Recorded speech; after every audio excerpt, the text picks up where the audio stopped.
Originalmente concebidos como una forma de entretenimiento barato, nacido en una recesión económica, el formato de cómics hoy en día se ha transformado básicamente en entretenimiento premium. Como el cómic ha pasado de ser algo que un niño podía comprar con un par de monedas a ser un objeto de alto valor coleccionable costando lo que cuesta hoy en día. Hay varias razones que seguramente tú ya conoces, pero hay un par que me parece que vuelan muy bajo el radar y no son tomadas en cuenta lo suficiente. Así que hablemos de eso.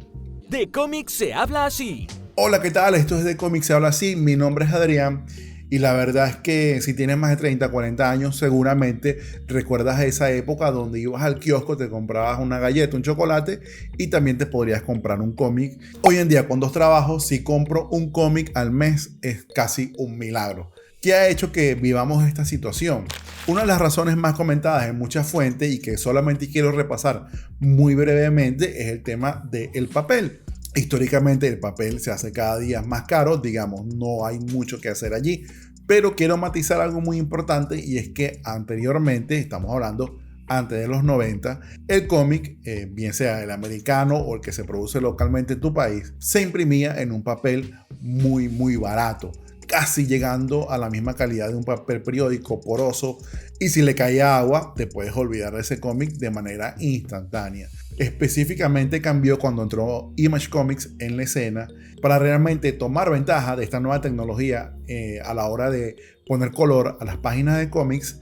Image Comics decidía imprimir en lo que conocemos o que se conoce comúnmente como el papel glacé, a diferencia de lo que hacía el papel barato de apagar, atenuar, hacer colores muy desaturados.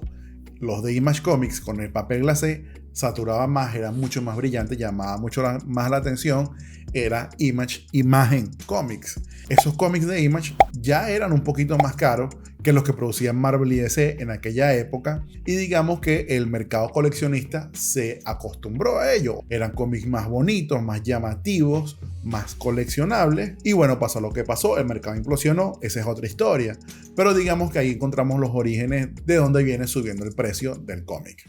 Agarrándome el ejemplo de Image Comics, está justamente el mercado coleccionable. Muchos apuntan a Image Comics como el creador de esta burbuja especulativa, pero yo estoy un poco más de acuerdo que la culpa es la muerte de Superman y todo aquello que supuso en el mercado del coleccionismo, donde mucha gente, y de eso hay muchas noticias y memes, pensaba que si compraba 10 o 20 o 30 copias de la muerte de Superman, en unos años eso iba a valer un montón de dinero y que con eso se iban a retirar. Por ahí mencioné el catálogo de My High Comics, que marcaban los precios. Mira, el Avengers número 100 ahora vale $1000. Todo eso se generaba de un mercado especulativo que depende obviamente de los coleccionistas y bueno, y es bastante arbitrario. Ese mercado se ha movido los últimos años por eBay y últimamente las editoriales con estas versiones de Red Band, donde incluyen paneles o contenidos adicionales que no están en las versiones regulares.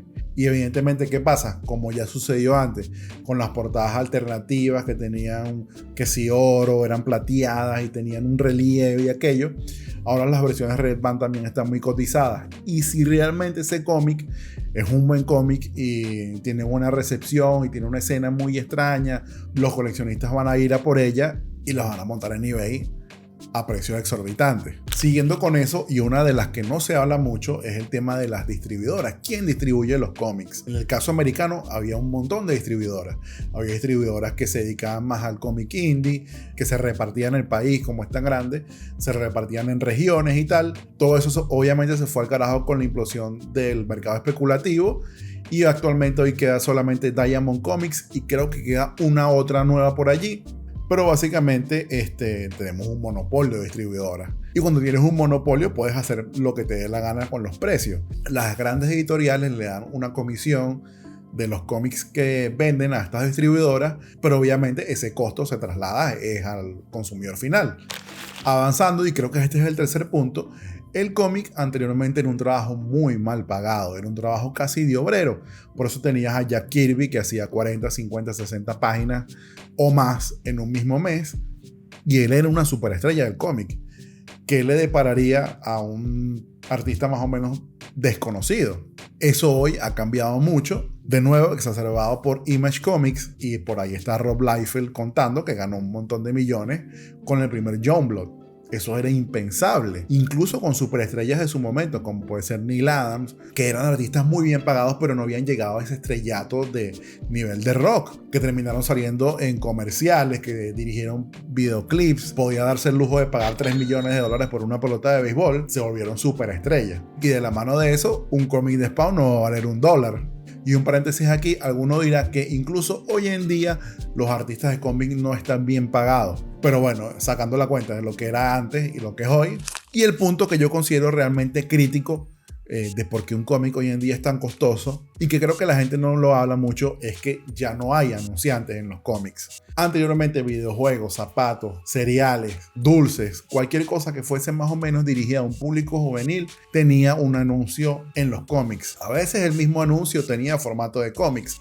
Todos recordamos el cómic de Charles Atlas. A veces era un catálogo de cómics como los de My Hal Comics. Otro que tuvo una publicidad que duró no sé cuántos años eran los combos. Una vaina y horrible americana y lo probé una vez y maldita sea. Todo eso ya no existe. Si tú revisas un cómic actualmente, los anuncios que vas a encontrar son anuncios llamados in-house.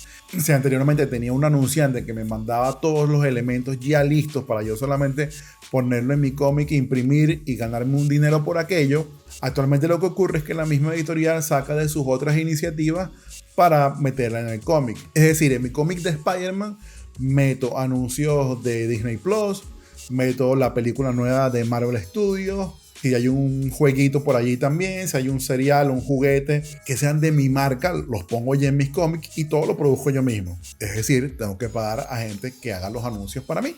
Y además perdí el ingreso de los anunciantes, que típicamente eso era lo que sostenía la imprenta, generar contenido y hacer más cómics.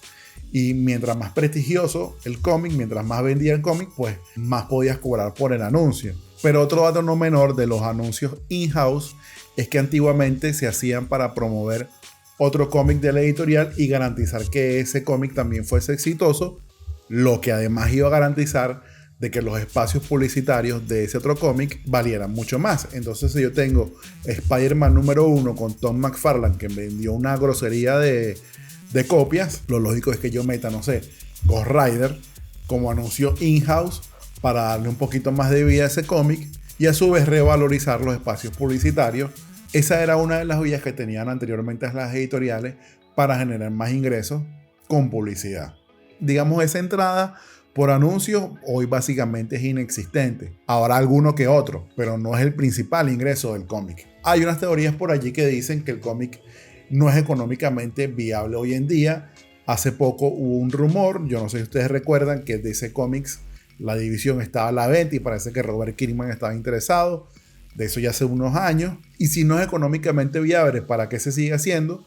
Pues para que las IP sigan vigentes por todo el tema de películas y videojuegos, etcétera, que es donde está realmente el dinero. Y bueno, hablando también de distribuidoras e imprentas, un dato no menor es que hoy en día se producen menos cómics. Y no solamente me refiero a menos títulos de cómics, sino se imprimen menos cómics. Y si sabes un poco de cómo se maneja este negocio, es mucho más económico imprimir 200.000 copias de Ghost Rider que imprimir 50.000 copias de Ghost Rider. Así que con costos de producción más elevados que lo que eran antiguamente, una mano de obra mucho más costosa, sin los ingresos de publicidad, realmente atado de manos al nivel de distribución y teniendo que mantener las IPs activas. Todo eso de la mano, no dejando de lado, por supuesto, un mercado secundario altamente especulativo, hacen que hoy en día un cómic sea muchísimo más costoso de lo que fue nuestra infancia y bueno, de lo que fue originalmente. No quería cerrar este video sin reconocer que se han hecho esfuerzos para hacer el cómic mucho más accesible. Algunas ediciones especiales que de vez en cuando sacan por ahí que valen $1. Aquí en Latinoamérica no sé si se está haciendo de poner cómics en supermercados. Las editoriales se han dado cuenta que hoy en día el consumidor de cómics no puede comprar ni tanto ni tan frecuentemente como antaño. Y digamos, a nivel demográfico cada día la edad es más para arriba. Ahora estamos hablando de gente de que supera los 20, 30 años. En su mayoría son los que pueden comprar más y más frecuentemente. Bueno, ahora quisiera sus comentarios. Déjenme saber si les parece realmente que el costo de un cómic hoy en día es realmente elevado, por no decir incomparable. Si tienen algún presupuesto en el cual se ajustan para comprar los cómics o realmente les está siendo algo fuera de alcance. Yo tengo ya por lo menos un tiempito, un mes más o menos, que no he comprado ninguno. La cosa está jodida. Así que bueno, quisiera leer sus comentarios. Y eso es todo por hoy. Nos veremos en el próximo video. Por aquí te dejo otros. Chao. De cómics se habla así. Únete al debate, comenta, suscríbete y comparte.